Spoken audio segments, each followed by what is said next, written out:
UFC Fight Night Lopes vs. Silva is this Saturday, September 13th at 6 p.m. Eastern Time in the Frostbank Center, San Antonio, United States, Texas. This video will take a detailed look at all of the main card matchups, the betting odds, and my picks and predictions. There are at least 3 underdog picks in this event that I'm fairly interested in, and we're going to dive not too deep, but just a nice little shallow dive into the recent fight history of each of the fighters on the main card and see what we can learn from that. Overall, I'm really excited for this card. I hope you are too. Let me know in the comments which fight on this card you're looking forward to the most. And thank you for watching My Fitness Fight, the channel where we form a shield wall to battle our demons and share memes along the way. Please like the video with the force of Alex Pereira's left hook, and subscribe to the channel with the tenacity of Court McGee getting on that grind. If you're looking for UFC news, MMA news, as well as fight picks, betting lines, and analysis, you're in the right place. And let's get into it. The main event features Diego Lopes versus Jean Silva. Silva is favored to win over Lopes, currently listed at -258 to win on the betting line, whereas Lopes is a +210 underdog. This promises to be an exciting main event,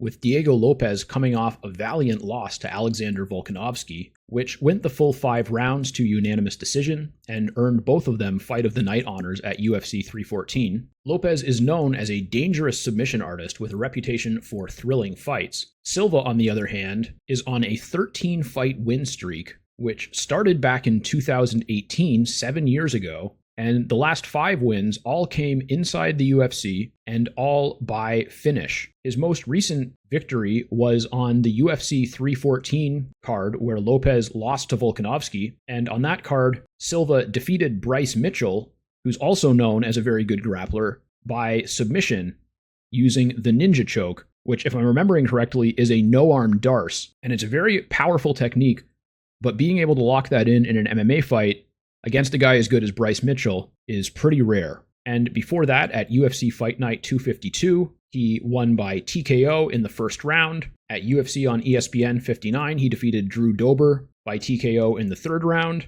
And prior to that, he had a 2nd round knockout over Charles Jourdain at UFC 303 and a 1st round TKO of Weston Wilson at UFC Fight Night 234. So we have 5 UFC fights, 5 finishes, 2 in the 1st round, 2 in the 2nd round, and 1 in the 3rd round, all against very impressive competition. And his last fight before the UFC was on Dana White's Contender Series, and he won that in a 3-round unanimous decision. So in Silva, we're looking at a guy who has just about as much momentum as you possibly can. Usually when fighters first come into the UFC, most of them will lose one of their first 2 or 3 fights because they experience a significant upgrade in the level of competition that they're facing. And if they are not a significant type of special standout talent, then in most cases, one of their first few opponents in the UFC will beat them. Now, the one caveat that I'll add to that is all of the guys that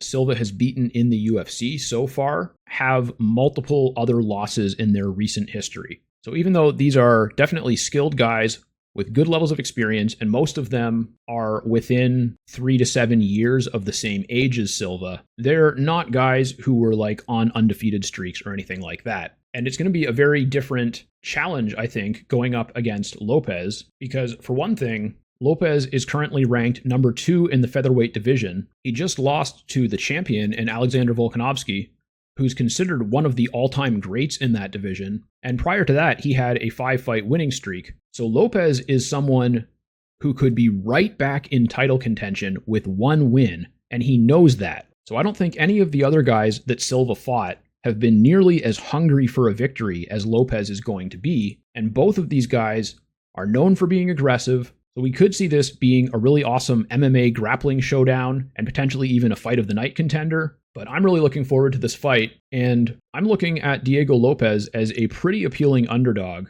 Now, the +210 isn't a huge modifier, but I think this is much more of an even odds type of fight.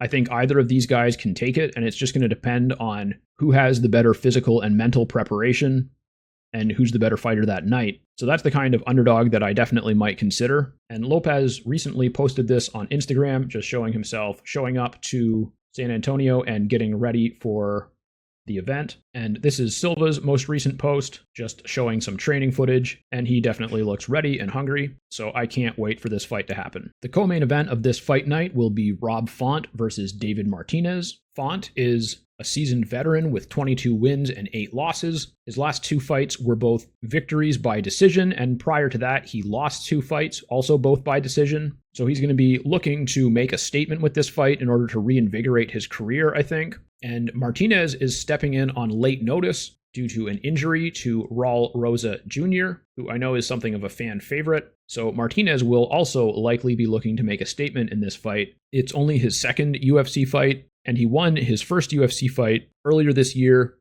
via knockout in the first round. So getting a late notice fight like this is a great opportunity for him to double down on that, try and get another quick, decisive victory where he doesn't take too many injuries that could really launch the career of this newer, younger athlete, whereas Rob Font is something of a gatekeeper in this situation, because if he can get a impressive victory here, that would put him on a 3-fight win streak and put his career in much better shape. But if he loses, then he will have lost 3 of his last 5, and it'll be looking like he's probably on his way out. This is a classic fresh prospect versus a experienced veteran matchup, and the betting odds are currently in Rob Font's favor a little bit. He's at -148, whereas Martinez is at +124. That makes sense, because even though Martinez probably has a lot of momentum right now, he is coming in on short notice, which means he'll be less prepared, and he may be taking a bit of a step up in competition a bit faster than he otherwise would have. But that's the thing, this is his chance to prove that that's not the case. So that's another decent underdog pick. I'm less confident that I'll go for that one because it's a pretty small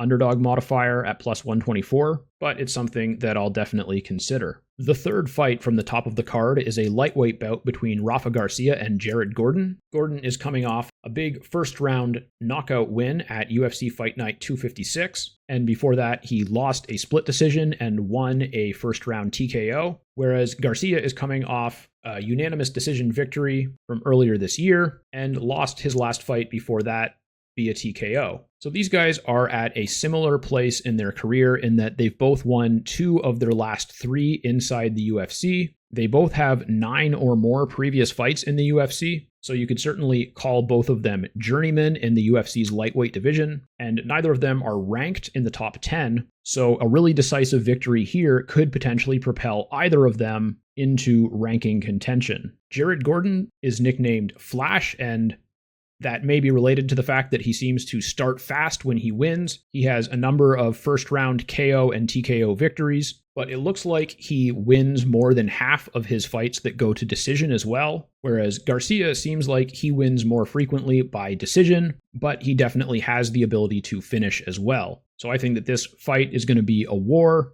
I wouldn't be surprised to see it get dragged into the later rounds, and the odds on this fight are currently +205 for Garcia, the underdog, and -250 for Gordon, the favorite. I don't necessarily see Garcia as meriting that much of an underdog bonus, but then again, I don't know much about these guys and I haven't done a lot of research on this fight. So this is almost certainly one that I'm not going to bet on the outcome of. But if you know something about Garcia or Gordon that I don't, please let me know in the comments. And second from the bottom of the card, we have Kelvin Gastelum taking on Dustin Stoltzfus. I have no idea just how wrongly I pronounced that name. And both of these guys are coming off unanimous decision losses from earlier this year. Prior to that, they both had a victory, but they've both lost 2 of their last 3 and 3 of their last 5, with losses coming by decision and submission for Gastelum and by TKO, KO, and decision for Stoltzfus. And I'll be honest, I've got some feelings on this one because I'm a big fan of Kelvin Gastelum from back in the day. I remember watching him on The Ultimate Fighter and in his early days in the UFC. I talked about him in my video on MMA psychology, and I was very impressed by his mindset and his effectiveness. However, it really seems as though he has an issue with weight. And obviously, I'm not his nutritionist. I don't know him personally, but I would imagine that it has to do with diet because Kelvin Gastelum's natural weight class is welterweight, but he's been fighting either primarily or exclusively at middleweight since 2016. So for the past 9 years, he's been fighting above his normal weight class against guys like Stoltzfus, who are 3 inches taller than him, have massive reach advantages and are just correctly sized for the division, and he's giving up a lot of height, a lot of reach, and probably in a lot of cases a significant amount of muscle because he's carrying a lot more body fat than most athletes in this sport do. And guys at heavyweight, they have a massive weight class to play with.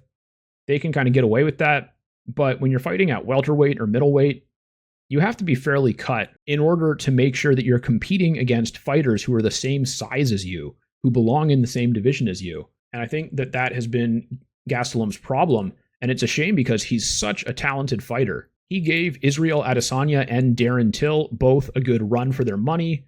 He did pretty well against Robert Whittaker as well. And he KO'd and TKO'd Michael Bisping and Tim Kennedy. Now, you do have to take into consideration that these are much older guys who are towards the end of their careers at this point, but it's still very impressive to be able to beat guys with that much experience and that much skill, especially when you're fighting up a weight class. And back when he was at welterweight, Gastelum was so close to a title shot, but he missed weight a number of times, and then in 2016, he moved up to middleweight and beat Johnny Hendricks, and then beat Tim Kennedy at middleweight. And I guess he decided to stay there because he figured based on those victories that he could make it. But in the 6 years since 2019, he's never strung 2 wins together in a row. He went from being a welterweight standout and a guy who was probably ranked in the top 10 or the top 5 to being a middleweight that loses more than he wins. So I just think that's really unfortunate. And I would say I hope that he can fix his diet or his regimen or whatever it needs to get fixed. But he's been doing this for so long at this point that I kind of don't think he's going to. And coming into this fight, Stoltzfus has an equally unimpressive record and an equally unimpressive recent record where he's basically been losing a fight, then winning a fight, then losing a fight, then winning a fight for quite a while. And so I think whoever wins this fight, if it's a really good victory, will have a chance at reinvigorating their career. They're both 33, so they're young enough to try to string together at least a few good wins. And I think the loser of this fight is unfortunately probably going to be on his way to the undercard of events like this, if not being released by the UFC entirely. And Kelvin Gastelum is the favorite for this fight at minus 265 on the betting lines, and Stoltzfus is given a plus 215 underdog bonus. I don't know much about Stoltzfus, but based on their respective records, I'm a little bit surprised that they're giving him that much of a bonus, but I'll need to look into him more before I can really think about that fight seriously. And Santiago Luna versus Kwang Lee is the fight at the bottom of the main card. I'm not going to say much about this because I'm not really familiar with either of these fighters at all. Santiago Luna has an undefeated professional record of 6 wins and 0 losses, but this is his first fight in the UFC, and it doesn't look like he's been on the Contender Series or anything like that. His last fight was at Tough and Uff, which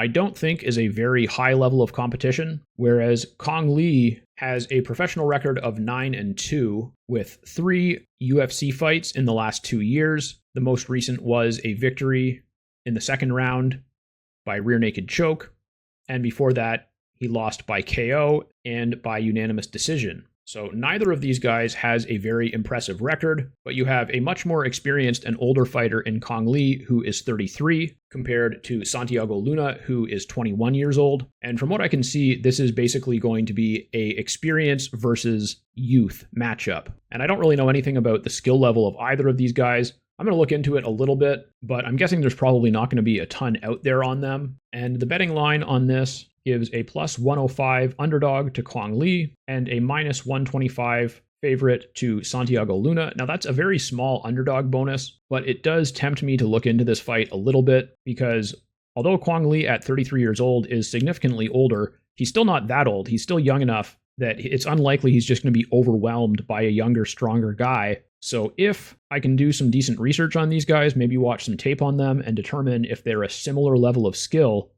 this could potentially be an interesting underdog pick for me. So I'm not sure about that yet. That was the UFC Fight Night Lopes versus Silva main card predictions, betting odds, and a little bit of a preview. I'm really looking forward to this event. I hope that you found my commentary interesting and insightful. Please like the video, subscribe to the channel if you haven't yet, and share the video with a friend so that they can remind you to come back soon and watch the next one.